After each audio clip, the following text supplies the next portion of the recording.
Welcome to our fourth episode of Curious Conversations. Today, our guest is the eminent Dr. Alan Araiza. Hi, Dr. Araiza, how are you doing?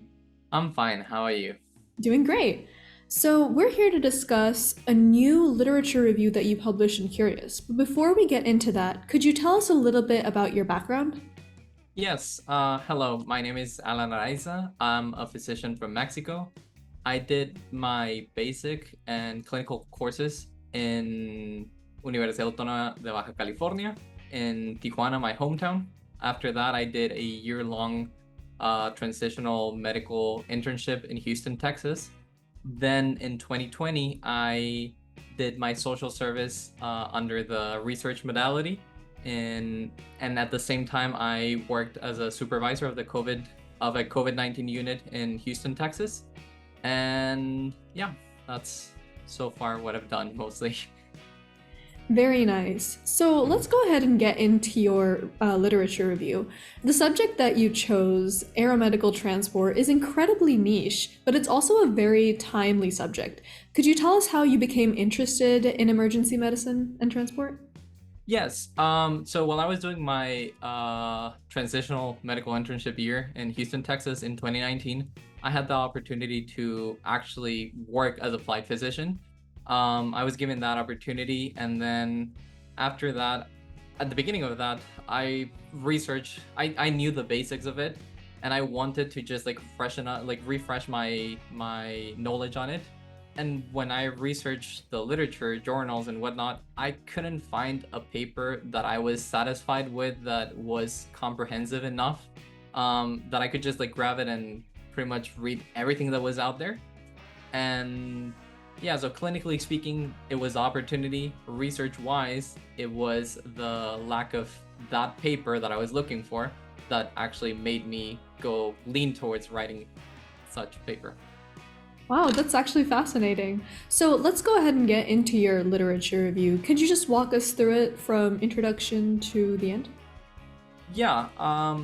Okay. So what we did was a multi-method approach to search for pretty much everything that was out there regarding our medical transport. As I said, my intention with that paper was how can we make a very comprehensive, easy to read for pretty much anyone about everything that's out there regarding our medical transport, going from the history to the types of vehicles used to the types of our medical transports that are done with both like rotor and fixed wing, and then the epidemiology. And that's when I started realizing that one, there wasn't much information out there, but I mean, it was still worth publishing whatever we were able to find, and actually go in detail about the physiology that happens in the air and how, as a physician, you can approach it. All right, so let's go ahead and start by tackling the history. What is the history of medical air transport like? Okay, so it goes way back to the Montgolfier brothers, in which they first like tried out what's it called, putting animals in the air with the hot air balloons, and then when they realized that the animals were surviving, a couple of years after, that's when they put actual humans in there. If I recall correctly, the max altitude was like 2,000 feet, and they like it traveled something like 2 miles. And then it was actually the French who were the first to actually transport, militarily speaking, patients out of combat zones. And it was actually in the Second World War when the United States started using our medical transport with fixed wing or like airplanes to transfer a lot of patients with a very, very low mortality. And it was after that that in other wars, it started to become a more common thing to be using both now airplanes and helicopters to transfer patients. And after that, it was that our medical transport got introduced into more civilian life, which is what we actually, as physicians, mostly do now, which is the different type of transfers, inter-hospital, scene responses, our medical transports, repatriation. Right, and medical air transport is one of the most life-saving things that we have in modern medicine. So, on that note, are there any advantages to aeromedical transport? Um, I mean, more than advantages, I would say that there are situations in which our medical transport is appropriate versus using a ground-based ambulance. There are going to be places in which it's just not efficient, not either like through resources, through the money that it's going to get spent, or the time that you would have to wait until a ground ambulance reaches a very far away place, like in an accident, a mountain accident, versus if you have a helicopter which can respond to that type of scenes, or like in my experience, personally, I've worked mostly on international aeromedical transports, which is just not feasible through ground or water ambulance. So you just do it that way. International transports. Actually, can you give us an example or an instance of one of those flights? Yeah. So for example, my first flight was literally going to from Houston to Tokyo, and then Tokyo picking up a patient there, and then flying back to Houston because the family wanted to continue the medical care of their family member in Houston, Texas, which is where they were from. And then there was also another case in which we did a transfer from Houston to China to leave a patient there because the same thing, the family wanted to continue care in China, their hometown, Very nice. So, home country. are there any real disadvantages to this method of transport? Um, Again, I personally wouldn't call them disadvantages. I think it's just a matter of knowing when is it appropriate to use it, and also knowing that just as any type of transfer, whether that be in the hospital, in an ambulance, or in a plane, the patient is gonna be put into different type of stressors. When you get in the air, altitude, gravity, temperature, humidity are all going to play a role in how you manage the patient. So I personally wouldn't call them a disadvantage. I would just call it knowing what you're going to deal with. Yep, sounds good. And on that exact note, what are the physiological effects of aeromedical transport on a patient in a critical care situation? Yeah, obviously, and I guess the most important one is going to be altitude, which is going to play the biggest role on your management. As we know, as you go up in the air, atmospheric pressure goes down, and that's gonna, because of all the physical laws, it's gonna play a role clinically, right? The oxygen, the partial pressure of oxygen is going to go down. So you need to be adjusting as you go up in the air and the altitude goes up and the pressure of oxygen goes down. You need to be able to titrate the amount of oxygen that you're providing to, let's say, an intubated patient, or like a patient that has a pulmonary disease, someone who has a chronic obstructive pulmonary disease. You need to know, like, okay, they might not be able to tolerate as maybe someone who is physiologically healthy. They'll be a physiologically healthy person will be able to tolerate the altitude compared to someone who's with COPD, which that 8,000 feet altitude might decompensate them. So that's one of the main things that we need to deal with. And in a more day-to-day thing, that same thing reflects on maybe you and I, if when we get on a plane, lowering the pressure also because of physical laws expands the air. And what is classically something that we complain about when we get on a plane? We feel bloated. And that is literally like our gastric bubble, the air within our gastric bubble is expanding, so we just feel bloated. So that's like, and now put that into perspective in a critically ill patient and who might have some abdominal trauma that needs to be carefully monitored and managed in the air. Another of the main stressors that we see in air in altitude is the low humidity that comes from being in a cabin in a plane. And how do we normally see this in our day-to-day basis? A lot of people, when they get on a plane, they start with a runny nose. Why? There is such a low humidity in the cabin that our nose is trying to compensate for that. So it's just all of these things that we need to be adjusting in the air, and especially in a critical patient, to manage them and provide good care and also comfort. Well, that's absolutely fascinating. So, now with all that you've said, this kind of seems like a very high stakes environment. Are there any like stories you can share with us from your time as a flight physician? Yeah, sure. So the way that I personally look at a aeromedical transfer is of a critical ill patient. It can be done in a very, very safe way, and the whole point that you, as a clinician, you need to like consider is that the plane, the ambulance, should be providing the same level of care as an intensive care unit in a hospital. You can literally put all the equipment that you need to do that, obviously with some requirements of you're not going to be able to come in with a hemodialysis machine if you need it like in the moment, but all the monitoring tools should be there, and you should be able to provide that same level of care. You should be able to optimize being ready to give the medications that you would need. um, so what we normally do is, before we transfer a patient, we talk with the hospital in which the patient is at. That way, we get a better idea of what's the condition of the patient, how acutely ill they are. I mean, obviously they're in a critical ill, in a intensive care unit, but are they like actively decompensating, or are they somewhat as hemodynamically stable as they might be able to be in an ICU? And once we kind of assess their level of acuity, ideally we would want to evaluate the patient one day before, to actually, what we're reading and what we're being told through the phone, is it actually what is going on with the patient?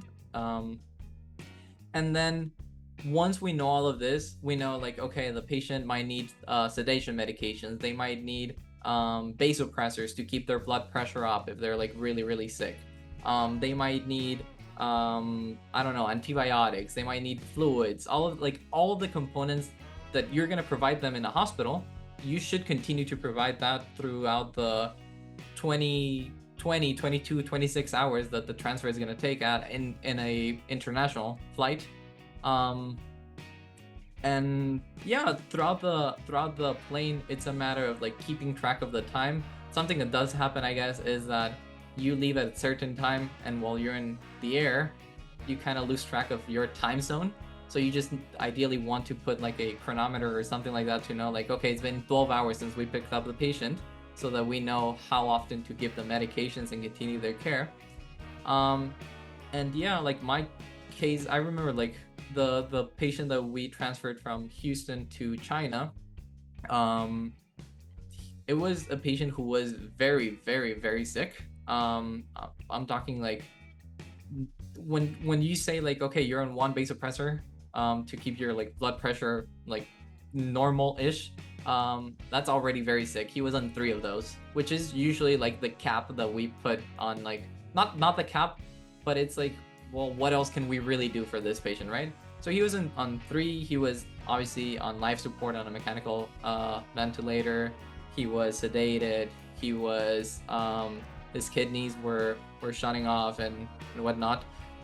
But our preparation for that flight, because of all components that I've said so far, of like assessing the patient beforehand, planning what we were gonna need, making sure that the plane was ready for the patient's needs, the transfer was very, very smooth. Like, we didn't really struggle or worry. Like, we know what medications we have on board. We know how to react to a low blood pressure. We know how to titrate the oxygen as we go up. And it doesn't really at any point enter this like crisis moment in which like, oh, I don't know, I don't have this medication. Because if you do a good planning, you're going to be able to. And also the other part that I guess the paper that we wrote doesn't really go that much in detail is what happens after you get to the receiving hospital, in which ideally you want to, as a flight physician, you want to facilitate the smoothest transfer from hospital A to hospital B. So you do that by pretty much making a summary of everything that happened in hospital A, knowing what happened during the transfer, and when you get to hospital B, giving them that summary. A lot of the time it's going to be very tough, especially if it's a different country, different language, for a hospital in China to be reading a medical record in English or vice versa. So you facilitate that communication, you tell them what has happened, you present the patient when you go and deliver, and not just like drop off the patient. And you talk to them like, this is what needs to be done like right now. I remember like in the China patient, we made all the specialists that were gonna be working on that patient like sat on a round table, and I presented the patient with the whole team that we did with whom I did the transfer. We told them everything, all our concerns that needed to be done like right away. They wrote everything down, and that made for a very, very smooth transfer of care. Wow, that was incredible. And let me just say, your work is incredibly heroic as well. So, where do you project the evolution of aeromedical transport to be in the future? Um, Sorry, did you say for me or like in general? In general, I guess. Oh, okay. I think that our medical transfer, like, obviously it's very, very costly, because of the nature of the transfer of like having a plane or a helicopter. But I mean, just for example, in the United States, this is something that happens very, very often, in which you have hospitals that might receive a patient with a stroke or a cardiac arrest or heart attack, and they might not have the capabilities to actually provide the best care for this patient. What do? They have this program of like life flight, in which a helicopter goes to that hospital, picks up the patient, and moves them to somewhere nearby in which they can provide very good care for a stroke, which is like all of those things are like timely. Time is of the essence in those cases. So that's something that's already happening in the United States, and I hope that in the near future that's going to be something that can be implemented into other countries, developing countries like Mexico, for example. That's one, and hopefully that it can become more cost efficient to be able to respond to an emergency in a mountain or in somewhere just far away. That's hopefully, and the international flights are becoming more common as we go by, and we start to understand the stressors of long 24-hour flights, and we just become better at standardizing the care that we provide. Sounds good. And now to focus on you a little bit more, what work do you have planned for the future in emergency medicine or in general? Yeah, currently, as I said, I am a physician here in Mexico, and currently, literally in this couple days, I am working on my residency application process for going to the United States. I Good am luck. thank you.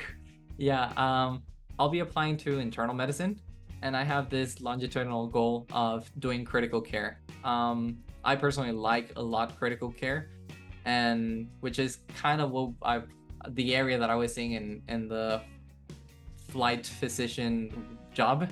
And so personally, that's the thing that I have like right now on my gate. Yeah.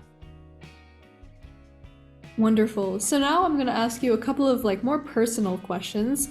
First of all, can you tell me who your greatest inspiration has been, medically or otherwise, over the course of your trajectory in your career so far? Yeah, I have three doctors who have been mentors for me. One of them, he literally was just finishing his medical school. I was in my 4th semester of medical school, and he was actually who kind of advised me to consider like taking the boards to do my residence in the United States. He had just gotten back from the same program that I did in Houston, Texas. He had just gotten back from that, and he advised me for that. And then next semester was also that was Dr. Isaac Laniado, and then Dr. Gabriela Rodriguez, who had also done the same program. And like, if he put the idea of like maybe you should do it, she cemented the idea of like you should really go to the States. And then when I was in the States, Dr. Joseph Varon, who was one of the frontline doctors for during the whole COVID pandemic, during my transitional year, I think he was a very good mentor in the sense that he he was very good at recognizing the potential that his students had, and very good at pushing without breaking you, because there's also like so much as like pushing to the breaking point, and he was able to push and show your potential. And I mean, he led by example in that sense, that he would also like work a lot of hours, and I don't know, he was the one who gave me the opportunity to do the Aeromedical transfer thing. He was the one who introduced me to publishing papers, and has been just a mentor ever since. So yeah. Wow, they all sound like amazing mentors. So, going back to your aspiration of working in critical care, what exactly made you so interested in working in this field? I think critical care fits very well my personality, in the sense that I hope that no program director hears this, because it is not as polished as a response as I want it to be. But I can very easily, if I know, and I usually know when something is critical or not, I can put it out to do it on another moment. And in critical care, I'm very good at knowing like it needs to be done right now. These are critical patients, and that fits me very well because I don't play around with time in that sense. I'll be acting as I need to. So in that sense, that's like one of the things that I feel like I personally fit very well with. And then the pathologies, I just like critical care requires someone who can both think in a very standardized way so that you don't miss anything. I remember like when I was learning from Dr. Varon actually in critical care, he would tell us like always do things the same way, always approach things the same way so that you don't miss things. Just go in the same order, neurologically speaking, cardiovascular, pulmonary, renal, metabolic, GI, and nutritional. Like all of this like order that we would go through in each patient, we would make sure that we don't miss any issue. And lastly, obviously in critical care, there are situations in which it's a very high stress like scenario. And I personally rarely get stressed to the point that I block. I'm very good at jumping from that macro perspective and looking at the whole room and seeing what's going on, to going back into the micro of like, this is what I'm doing. I'm intubating a patient, I'm placing a central line, and I think I do well in those situations, and I'm able to communicate very effectively in those situations. So it's just something that I've noticed, like I like it and I do well in it. So yeah. Very nice. And for our last question, is there any advice that you want to give to anyone who's aspiring to be in the same career path as you are? Yeah, I think, to be honest, I didn't ever think that I was gonna be able to be working as a flight physician. The first flight that I did, it wasn't that I got hired. It was just like, okay, we need someone and we trust you, so we're gonna ask you to do this transfer for us. And it was a matter of, I guess some people would call it luck. I wouldn't argue with that, but I also think that it was the matter that I was prepared to take advantage of that situation, to make the most out of it, to impress, I guess, the company that was like asking me for that help. That afterwards they reached out to me and they were like, we really liked your work, we want to hire you. And after that, another company like reached out to me and they were like, we also want to hire you. So I think like that's one of the things that like us as physicians or as students or like someone like starting out a career can do, is like, yes, it might be a little bit of luck, but it doesn't matter if you're not prepared to make the most out of the situation. Be ready.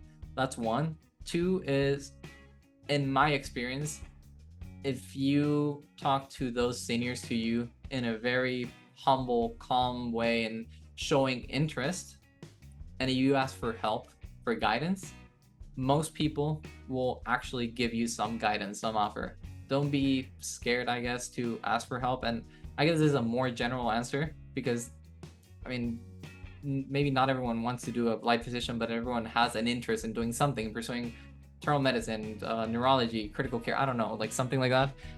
So just like reach out. Don't be scared to email, call, to come up to them and tell them like, hey, you know what, I am a medical student, I am a recent graduate, and I'm very interested in what you do. How can I get started working in that area? Yeah, I think that's regarding the clinical stuff. Yeah, I don't know if you're gonna ask me about the research stuff, but I can go into that. I was just about to ask you about the research stuff. Go for it. Okay, yeah, so I personally didn't think I was gonna be very interested in academics and publishing and writing articles. It just wasn't something that was that I found very interesting as a medical student. And I think it was a disconnect, because a lot of the times we think that academics, publishing, and clinical learning is separated. And once you realize that they really go hand by hand, like what you learn through reading articles is what you're going to implement in your practice. And also what you learn in your practice that's not published should be published so that others can learn it. Once I realized like there was a connection between those things, it's when I started becoming more interesting. And my advice is to starting, I guess, your career in publishing papers and academics would be, one, to read a lot. Once you start reading, you will start understanding what the methodology of authors are. Even if it's not necessarily something that you want to do, you can always use their methods, their idea, into something that you're passionate about. And I guess that segues into look out for research in topics that you're passionate about. If you see my my articles that I published, they are sometimes like a little bit niche, in the sense that if I'm gonna invest time and hours working in something, I want it to be something that I find interesting. I find interesting aeromedical transport. I found interesting therapeutic hypothermia after cardiac arrest. I found interesting the chest CTs during the COVID pandemic. So it's just a matter of like getting ideas from what you read, and then thinking like, okay, I know I personally like, for example, I like a lot resuscitation medicine. So how can I use this idea into a topic that I'm interested, or like monitoring, for example. I would read articles on like, oh, this is like a waveform analysis of an arterial line. Well, maybe that can also be done in a pulse oximetry waveform, and that can be used, which might be useful for developing countries or places that just don't have that many resources. So always be on the lookout for that. Regarding mentorship, I think mentorship is like essential for getting published and learning the ways of academics. But I also think as students, we sometimes can be a little bit too entitled, in the sense that we want to be told exactly what to do. And I think there is a fine balance between us reaching out and being like, hey, doctor, I want to write. Tell them what you want to write about. Don't just show up and be like, hey, tell me exactly what to do. It's like, no, I want to write about this. I kind of have this idea of a literature review. And they will help you land the idea without telling you each and every step. Because also part of the process is letting you learn the steps that research has. So there's this balance between independence and guidance that I think sometimes as students, we want complete guidance rather than independence. And I think that when you find that balance, as students, you learn the most when they don't tell you exactly how to, I don't know, do a literature review, and they tell you like, look it up. And the process of learning it actually cements that knowledge in your mind. And yeah, just be ready to ask for that and have something to propose also when you ask a mentor. Absolutely, very well said. All right, well, thank you so much, Dr. Araiza, and it's been a pleasure having you on Curious Conversations. Thank you so much. Appreciate it a lot.